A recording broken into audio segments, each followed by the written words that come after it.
Hi friends, welcome back to my channel. അങ്ങനെ ഒരു ചെറിയ ഇടവേളയ്ക്ക് ശേഷം പുതിയൊരു കഥയായിട്ട് ഞാൻ എത്തിയിരിക്കുകയാണ്. നിങ്ങളുടെ എല്ലാവരുടെയും സപ്പോർട്ട് കൂടെ ഉണ്ടാവണം. കലിപ്പൻ്റെ പൂച്ചക്കണ്ണി പെണ്ണ് ഭാഗം 1. രചന ഫൗസിയ നൗഷാദ്. പാടവരമ്പിലൂടെ അവളുടെ കൈയും പിടിച്ചുകൊണ്ടവൻ മുന്നോട്ട് നടന്നു. അവൻ്റെ വേഗത്തിനൊപ്പം നടന്നെത്താൻ അവൾ വല്ലാതെ പാടുപെട്ടു. എൻ്റെ കണ്ണേട്ടാ, ഒന്ന് മെല്ലെ പോവോ, കാല് വേദനിച്ചിട്ട് വയ്യ. എൻ്റെ കുഞ്ഞിക്കാല, എന്നെ എന്താ കൊല്ലാൻ കൊണ്ടുപോവാണോ? കാലിന് മാത്രമല്ലേ നീളക്കുറവുള്ളൂ, നാവിനില്ലല്ലോ, വേഗം നടക്കടി. ഒട്ടും മഴയില്ലാതെ അഖിൽ മറുപടി കൊടുത്തു. എന്നെ പറഞ്ഞോടാ, നിങ്ങൾക്കൊക്കെ എന്ത് ഇഷ്ടമല്ലേ? ഞാനൊരു പാവമായോണ്ടാ, എനിക്കറിയാം. എന്നോട് ആർക്കും സ്നേഹമില്ല. അവളുടെ പരിഭവം പറയൽ കേട്ട് അഖിൽ നിന്നു. അവളുടെ കയ്യിൽ നിന്ന് കൈയെടുത്ത ശേഷം അവളെ തിന്നി നോക്കി ഉടുത്തിരുന്ന മുണ്ടൊന്ന് മടക്കി കുത്തി. അവന്റെ വെളുത്ത മുഖത്തേക്ക് പാറി വീണ് കിടന്ന നീണ്ട മുടിയിഴകൾ അവൻ കൈകൾ കൊണ്ടൊതുക്കി. തനിക്ക് മുന്നിൽ നിൽക്കുന്ന കുറുമ്പി പെണ്ണിനെ അവൻ കൂർപ്പിച്ചൊന്നു നോക്കി. പരിഭവം കലർന്ന മുഖം വിയർപ്പിച്ചു വെച്ചിട്ടുണ്ട്. അവന്റെ തോളിന്റെ അത്രയും പോലും ഇല്ല അവൾ. അതുകൊണ്ട് തന്നെ തല ഉയർത്തി വേണം അവൾക്ക് അവനെ നോക്കാൻ. എന്നാ എൻ്റെ മോളൊരു കാര്യം ചെയ്യ്, പോവണ്ട, വാ നമുക്ക് തിരികെ പോവാം. ഇത്ര വിഷമിച്ച് എൻ്റെ കുട്ടി എവിടെയും പോവണ്ട കേട്ടോ. അവനൽപ്പം കളിയോടും കാര്യത്തോടും പറഞ്ഞുകൊണ്ട് അവളുടെ കയ്യിൽ പിടിച്ചതും അവളൊന്ന് ഇളച്ചു കാണിച്ചു. അല്ല, അത് പിന്നെ കുറച്ച് സങ്കടമൊക്കെ ഉണ്ടെങ്കിൽ പോകണമല്ലോ. പഠിപ്പ് അത്യാവശ്യമല്ലേ കണ്ണേട്ടാ? കണ്ണേട്ടന് പഠിക്കുന്ന കുട്ടികളെല്ലാം ഇഷ്ടം. അപ്പോൾ പിന്നെ എൻ്റെ ഏട്ടൻ്റെ ഇഷ്ടത്തിന് തുമ്പി എതിര് നിൽക്കൂല. വാ നമുക്ക് പോവാം. അവൾ നെഞ്ചിൽ കൈപിടച്ച് നിൽക്കുന്ന അവനെ വലിച്ചുകൊണ്ട് മുന്നോട്ട് നടന്നു. ഇവളുടെ ഒരു കാര്യം, പിറുപിറുത്തുകൊണ്ട് അവനും ഒപ്പം നടന്നു. പാടവും തോടും മരങ്ങളും എല്ലാം കഴിഞ്ഞ് അവർ നിരത്തിലേക്ക് കയറി. രാവിലെ തന്നെ രണ്ടാളും കൂടി എവിടേക്കാ? ചായക്കടയിൽ നിന്ന് ശങ്കരേട്ടൻ വിളിച്ചു ചോദിച്ചു. തുമ്പിയെ കോളേജിലാക്കാൻ പോവാ ശങ്കരേട്ടാ. അത് ശരി, അഡ്മിഷനൊക്കെ ശരിയായോ? അപ്പോൾ അലോട്ട്മെന്റ് വന്നപ്പോൾ അവൾ ആഗ്രഹിച്ച കോളേജ് തന്നെ കിട്ടി. ഇന്ന് പോയി അഡ്മിഷനൊക്കെ ശരിയാക്കി വരാമെന്ന് വെച്ചു. ഹോസ്റ്റലിൽ നോക്കണം. ഇപ്പോൾ പോയാൽ നേരെ ഇട്ടുമ്പോഴേക്കും എത്താലോ. കണ്ണൻ തുമ്പിയെ ഒന്ന് നോക്കി. പോയി വാ മക്കളെ, അല്ലെങ്കിൽ നമ്മുടെ നാട്ടിൽ തുമ്പിയുടെ അത്ര പഠിപ്പൊന്നും ആർക്കും ഇല്ല. അവള് പഠിക്കട്ടെ എന്ന്. അവളൊന്ന് പഠിച്ചിട്ട് വേണം നമ്മുടെ ഗ്രാമം ഒന്ന് വികസിപ്പിക്കാൻ. അല്ലേടി തുമ്പി? അതെ ശങ്കരേട്ടാ, ഞാനൊന്ന് പഠിച്ച് കളക്ടർ ആവട്ടെ. ഈ ഗ്രാമം ഞാനൊരു പട്ടണമാക്കും. ഡി കുരുട്ടെ, ആദ്യം കോളേജിലൊന്ന് അഡ്മിഷൻ റെഡി ആവട്ടെ, എന്നിട്ടല്ലേ അവളുടെ ഒരു പട്ടണം. ഇതേ ബസ് വരുന്നുണ്ട്. ചിത്രവാണി ബസ് വന്ന് നിന്നതും തുമ്പി ആദ്യമേ ചാടിക്കയറി. പിന്നാലെ കണ്ണനും. ആകെ 2 നേരമേ പട്ടണത്തിലേക്കും അവിടെ നിന്ന് തിരികെയും ബസ്സുള്ളൂ. രാവിലെ 6 മണിക്കും ഉച്ചയ്ക്ക് 2 മണിക്കും പട്ടണത്തിലേക്കും, തിരികെ രാവിലെ 10 മണിക്കും വൈകിട്ട് 5 മണിക്കും ഗ്രാമത്തിലേക്കും. അതുകൊണ്ട് കൃത്യസമയത്ത് ചെന്നില്ലെങ്കിൽ ബസ് കിട്ടില്ല. തുമ്പിക്കൊപ്പം കണ്ണനും ഇരുന്നു. നാട്ടിലെ തന്നെ ഉണ്ണിയേട്ടനാണ് ബസ് കണ്ടക്ടർ. ടിക്കറ്റ് കൊടുക്കാൻ നേരം അദ്ദേഹം അവരെ നോക്കി പുഞ്ചിരിയോടെ ചോദിച്ചു. രണ്ടാളും കൂടി എവിടേക്കാ? തുമ്പിക്ക് കോളേജിൽ അഡ്മിഷൻ എടുക്കാൻ പോവാ. ആ, അഡ്മിഷനൊക്കെ ആയോ? എടുക്കാൻ പോവാ ഉണ്ണിയേട്ടാ. ഇവളെ എങ്ങനെ തനിച്ചു വിടുന്നേ? ഞാനും വേണ്ട എല്ലാത്തിനും. ചെന്ന് കോളേജ് ഹോസ്റ്റലും ഒക്കെ ഒന്ന് നോക്കട്ടെ.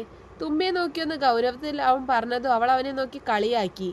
അല്ലെങ്കിലും തുമ്പിക്കൊപ്പം കണ്ണനില്ലാതെ ഞങ്ങൾ ആരും ഇതുവരെ കണ്ടിട്ടില്ല. ഇവളുടെ നിഴല് തന്നെയല്ലേ കണ്ണാ നീ? അതിന് മറുപടിയായി കണ്ണൻ മനോഹരമായെന്ന് പുഞ്ചിരിച്ചു. പുറത്തേക്ക് കണ്ണു നട്ടിരിക്കുന്നവളെ അവൻ അകമഴിഞ്ഞ വാത്സല്യത്തോടെ നോക്കി. പച്ച നിറത്തിലുള്ള ബ്ലൗസും അതേ നിറത്തിലുള്ള പാവാടയും ഒപ്പം ധാവണിയായ മേലെ കൂടി ക്രീം നിറത്തിലുള്ള ഷാളുമാണ് അവളുടെ വേഷം. വീട്ടിൽ ഉടുപ്പും പാവാടയും മാത്രമേ ഉണ്ടാവൂ. ഇതിപ്പോ കണ്ണൻ നിർബന്ധിച്ചത് കൊണ്ടാണ് ധാവണിയാക്കിയത്. കണ്ണേട്ടാ, നീ അത് നോക്കിയേ, ആ കുഞ്ഞെ കാണാൻ എന്ത് രസാ. ബസ് ഗ്രാമം പിന്നിട്ടിരുന്നു. തുമ്പി വഴിയരികിൽ നിൽക്കുന്ന ഒരു അമ്മയും കുഞ്ഞിനെയും ചൂണ്ടി കണ്ണനോട് ചോദിച്ചതും അവന്റെ കണ്ണു അവിടേക്ക് നീന്നു. കൊള്ളാം, കുഞ്ഞിലെ നീരുന്നത് പോലെയുണ്ട്, തടിച്ച് വെളുത്ത് ഗുണ്ടുമായിട്ട്. പോ കണ്ണേട്ടാ, കുറച്ച് കളിയാക്കൽ കൂടുന്നുണ്ടേ. ഞാൻ കളിയാക്കും, നീ പോടി പൂച്ചക്കണ്ണി. എനിക്കിന്ന് അഡ്മിഷൻ ശരിയാവട്ടെ. അടുത്ത മാസം കോളേജ് തുറക്കുമല്ല, ഞാൻ പോവും. അപ്പോൾ ആരെ കളിയാക്കുമെന്ന് എനിക്കൊന്ന് കാണണം. അവളെ മുഖം വീർപ്പിച്ചു. അവളുടെ ആ ചെറിയ പിണക്കങ്ങൾ അവൻ ഇഷ്ടമാണ്. തനി വെള്ള നിറമാണ് അവൾക്ക്, വലിയ പൂച്ചക്കണ്ണുകളും അതിന് അഴക് കൂട്ടാൻ എന്ന പോലെ കറുത്ത് കട്ടിയുള്ള പുരികം, കുഞ്ഞനാസുകയും ഇളം റോസ് നിറത്തിലുള്ള ചെറിയ ചുണ്ടുകളും. ചുണ്ടിന് തൊട്ട് മുകളിൽ ഒരു കുഞ്ഞു കാക്കപ്പുള്ളിയുണ്ട്. അതവളുടെ അഴക് വല്ലാതെ കൂട്ടി. ചുരുണ്ട ഇടതൂർന്ന അരയോളം പോന്ന മുടിയിഴകൾ. സ്ഥലം എത്താൻ ഏകദേശം 3 മണിക്കൂറോളം എടുത്തു. അത്രയും സമയം രണ്ടുപേരും കളിച്ചും ചിരിച്ചും ബസ്സിൽ തന്നെയായിരുന്നു. ബസ് ഇറങ്ങി കണ്ണന്റെ കൈയും പിടിച്ച് തുമ്പി തിരക്കേറിയ നിരത്തിലൂടെ നടന്നു. കണ്ണേട്ടാ, എല്ലാവരുടെയും ഡ്രസ്സ് നോക്കി മോഡേൺ വേഷ, നമ്മൾ 2 ഉള്ളൂ ഇങ്ങനെ പഴഞ്ചൻ. അവൾ അവരെ നോക്കി പറഞ്ഞു. അതൊക്കെ മതി, നീ ഇങ്ങോട്ട് വന്നേ പെണ്ണേ. അവൻ ഓട്ടോക്കാരനോട് കോളേജിന്റെ പേര് പറഞ്ഞു. മാർത്തോമ കോളേജ്. ഇവിടെ നിന്ന് 60 രൂപയുടെ ഓട്ടോ ഉണ്ട്, കയറിക്കോ, ഞാൻ കൊണ്ടാക്കാം. 2 ഓട്ടോയിൽ കയറി. കുറെ നാളായി അവൾ ഓട്ടോയിൽ കയറിയിട്ട്. എന്തിനേറെ പട്ടണത്തിലേക്ക് വരുന്നത് തന്നെ കുറെ നാളുകൾക്ക് ശേഷമാണ്. അതിന്റെ അപരിചിതത്വം അവക്കുണ്ട്. അവൾ കണ്ണന്റെ കയ്യിൽ മുറുകെ പിടിച്ചിരുന്നു. കോളേജിന് മുന്നിൽ ഓട്ടോ നിർത്തി. അവളുടെ കണ്ണ് തള്ളിപ്പോയി. വലിയ കെട്ടിടം, ഒരുപാട് നിലകളും മുറികളും ഉള്ള വിശാലമായ കോളേജ്. അയ്യോ കണ്ണേട്ടാ, നമുക്ക് പോവാ. ഇത് പറ്റൂല, കണ്ടിട്ട് തന്നെ പേടിയാവാ. എന്തൊരു വലിയ കോളേജാ. അത് ശരി, നീയല്ലേടി കോളേജ് പത്രത്തിൽ കണ്ടു ഇവിടെ തന്നെ പഠിക്കണമെന്ന് പറഞ്ഞ അപേക്ഷ കൊടുത്തത്? എന്നിട്ട് തിരിച്ചു പോവാന്നോ? നിനക്ക് വയ്യ വേണ്ടേ? അവൻ അവളുടെ ചെവിയിൽ പിടിച്ചു. ആവൂ, വേദനിക്കണു. വീട് കണ്ണേട്ടാ, ഞാൻ എങ്ങനെ ഇവിടെ ഒറ്റയ്ക്ക്? ഒറ്റയ്ക്കല്ലല്ലോ, നിന്നെ പോലെ ഒരുപാട് പിള്ളേരുണ്ടാവും. നീ വന്നേ. അവൻ അവൾക്ക് ധൈര്യം പകർന്നുകൊണ്ട് അകത്തേക്ക് കയറി. അഡ്മിഷന് വേണ്ടി ഒരു റൂം തന്നെ ഉണ്ടായിരുന്നു. അവിടെ ബെഞ്ചും ഡെസ്കും ഇട്ട് സാറന്മാരും ടീച്ചേഴ്സും ഇരിക്കുന്നുണ്ട്. തുമ്പി കണ്ണന് പിന്നിൽ പതുങ്ങി നിന്നു. അവ മുന്നിട്ട് നിന്നു. അഡ്മിഷൻ എടുക്കാനാണോ? അതെ സാർ, കണ്ണൻ വിനയത്തോടെ പറഞ്ഞു. ഇങ്ങോട്ട് നീങ്ങി നിൽക്ക് കുട്ടി, ചോദിക്കട്ടെ. സാർ പറഞ്ഞത് കേട്ട് അവൾ അല്പം നീങ്ങി നിന്നു. എന്താ പേര്? കയ്യിലൊരു കടലാസിലേക്ക് കണ്ണോടിച്ചുകൊണ്ട് അയാൾ ചോദിച്ചു.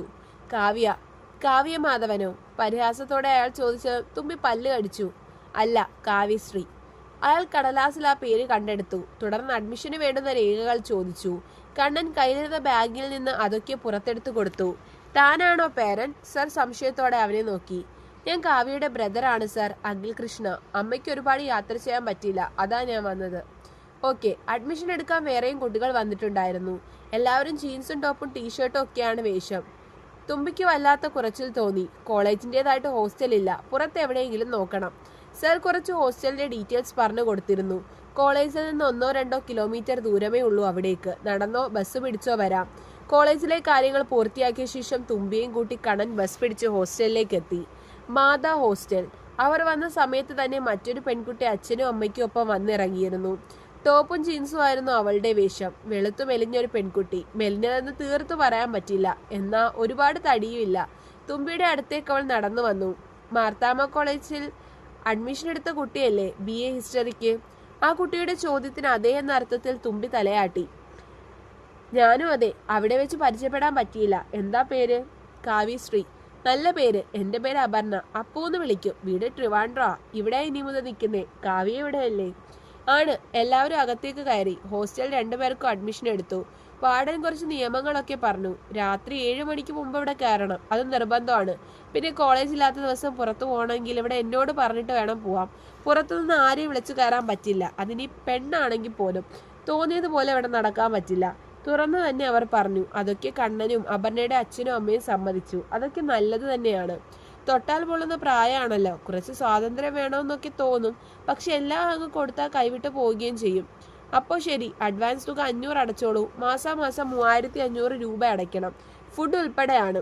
കോളേജ് തുറക്കുന്നതിന് മുന്നേ വന്ന് ജോയിൻ ചെയ്താൽ മതിയാവും.